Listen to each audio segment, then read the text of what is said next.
Hello and welcome to my kitchen. It's fall here in the Low Country, and if it's fall where you are, no matter where you are, it's apple season.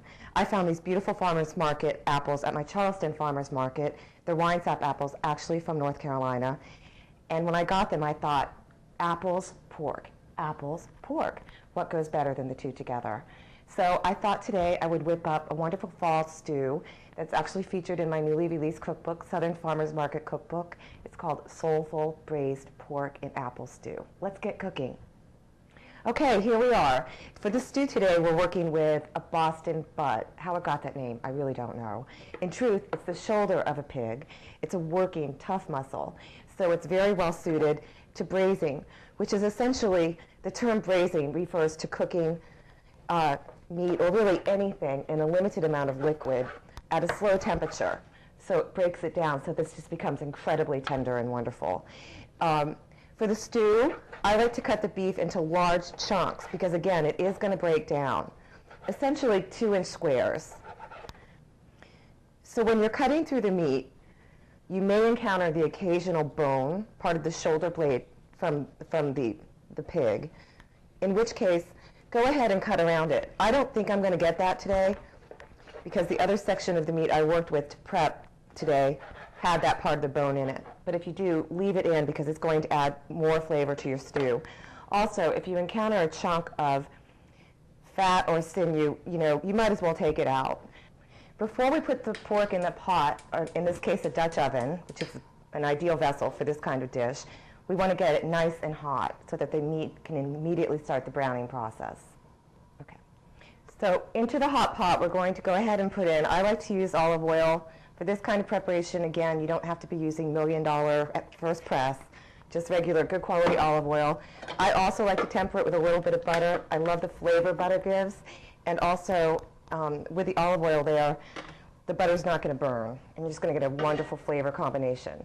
So we're going to want that to get nice and hot. We've got all the pork is all cut up. I'm going to go ahead and season it before it gets into the pan, liberally, with some nice coarse ground black pepper. I use either kosher salt or sea salt. And the two wonderful components for this dish that say autumn and just work wonderfully, wonderfully, wonderfully with apples and pork. We've got some dried sage leaves. And we're going to be adding some rosemary in a minute. This is just an incredibly festive dish, wonderful for the holidays, wonderful for the family, or for an elegant dinner party. I've done it for many, many occasions. Go ahead and get the pork in there. So once the pork is in the pan, don't be afraid to give it another shot of seasoning, because really you want to get every side of the pork coated. It's going to take a few minutes for the pork to brown on each side. Count on about 4 minutes. Cooking nicely now. I love this dish. It smells just like fall.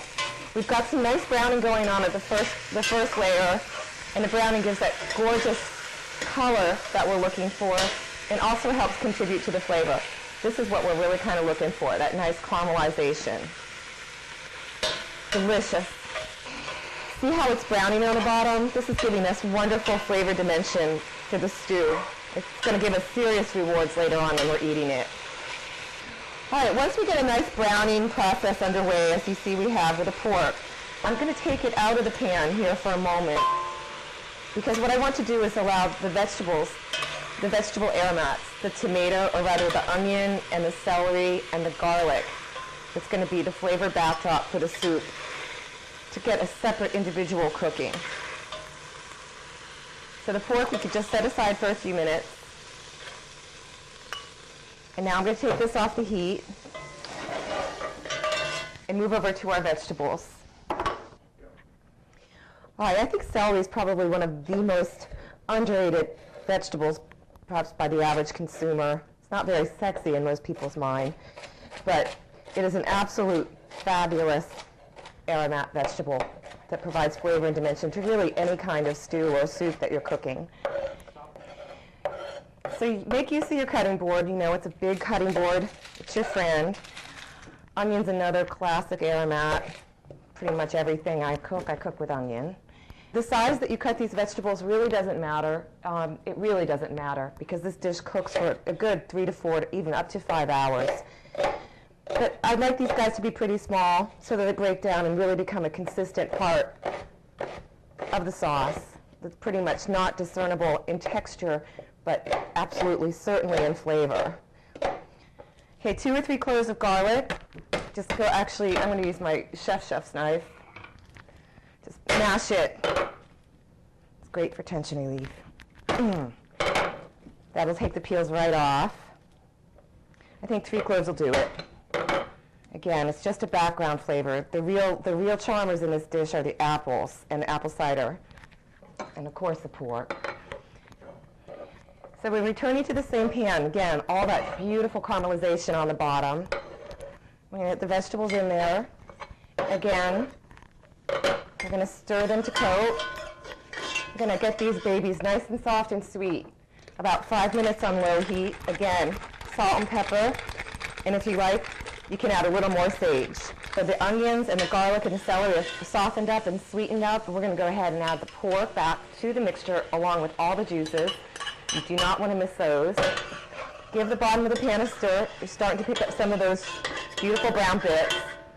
We're going to come back to that in a minute. This is a wonderful trick. It's to thicken up a soup without adding a roux or getting into a complicated thing with a surry. It's called a sanger. I learned this in France. You give a little dusting, essentially, of flour to the meat while it's in the pan. And go ahead and turn up the heat a little bit. So automatically, the flour is clinging to the meat and to the vegetables. And you want to cook that out briefly for just about a minute to break down the flour flavor. And then later, that flour is going to come back as a natural thickening agent along with the apples in this beautiful, marvelous stew. So we're deglazing not with wine, not with vinegar, but with fresh apple cider that I got, of course, at the farmer's market. You want to get raw apple cider, unprocessed, and without, certainly not pasteurized, because this is the backbone of our sauce, and you want that wonderful sweetness. Okay, what we want to do is have the apple cider reduce for a moment. So we've got this on high. We're bringing it down to, up to a boil. I'm going to cook off about a quarter of that apple cider to concentrate the flavors. Meantime, I'm basically simply coring. I just use my knife. I don't bother with a core. We're coring the apples. Go ahead and cut out the core. And we're going to leave the skin. I leave the skin on for the soup because basically what happens is the skin, of course, is ultra nutritious, and the pectin in the skin is a natural thickener for the stew. So the apples are going to completely break down in the process, again, about 4 hours of slow cooking, and give this wonderful depth of flavor to the stew.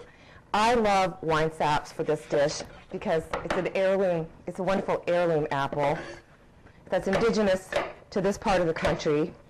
A similar kind of apple that might work very nicely is a Macintosh. But you really want to go with what's local. Anyway, again, nice coarse chunks. Really, really nice. You won't believe how they break down. 2 big apples will do ya here.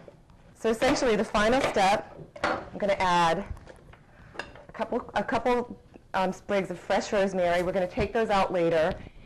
And then some nice quality chicken stock, hopefully one that you made yourself. I don't have any on hand. Ideally, it's a low sodium, good quality chicken stock. Just enough in a braising to cover most of the meat, not all of it. And there you go.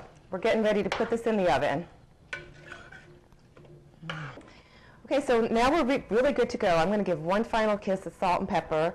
It's our last minute before this stew takes its long, slow cook over low heat. You can do it on the stovetop or in a low oven, about 300. I like to do mine on the stovetop because I can control what's happening. I can look into it and smell it more often. So bring it up to a boil, down to a simmer, slightly cracked lid, and then real low. You want this barely simmering, and then you can forget about it. Go read a book. All right, let's see what we've got. Been cooking low and slow about 3 to 4 hours. We want it to be nice and broken down, and voila, look at that. So let's see how it tastes. Wonderful sweetness. of the cider, the roundness of the pork. It doesn't even need a thing. This fabulous stew is perfect just on its own. I like to dress it up with grits, however. It gives it another flavor and texture dimension and a little color contrast on the plate. I've served this at dinner parties and people have literally swooned. This is Mr. Tann Mann. Looks like Mr. Tann Mann likes it.